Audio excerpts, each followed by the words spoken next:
Okay, so this is going to be an extraction of this partial bony wisdom tooth. Just going to make a small flap here, just enough space for a buccal trough. And once I have it reflected, I'm just going to keep my Minnesota on that bone and not really move it much at all, if possible. So I'm just using a 703 burr, going around the buccal, just around the distal buccal a little bit. You don't want to go too far lingually on the tooth just because of the lingual nerve. Sometimes can be a little superficial there. And I just keep it pretty close to the tooth. So you get the leverage with the elevator so the trough isn't too wide. If the trough is too wide, it doesn't really do a ton as far as leverage. Now we're just sectioning the tooth buccolingually. I'm going to take my elevator and split it.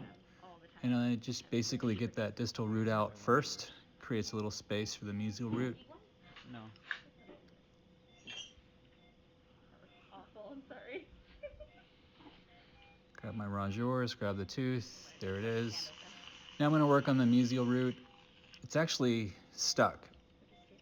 It's wedged in pretty good. I could kind of struggle and fight with it for a long time or just try a little purchase point. And I used the purchase point, I got underneath the purchase point, I was able to lift it up a little bit more, and then it got stuck again. So now I'm just going to split that part that's stuck there. so I can just get the rest of the root out.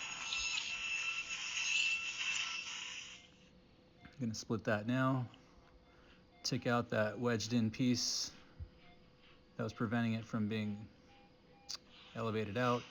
Now I can get the whole root out a lot easier. And there's the mesial root. Irrigate well, and I'm just going to use some 4-row chromic sutures for closure.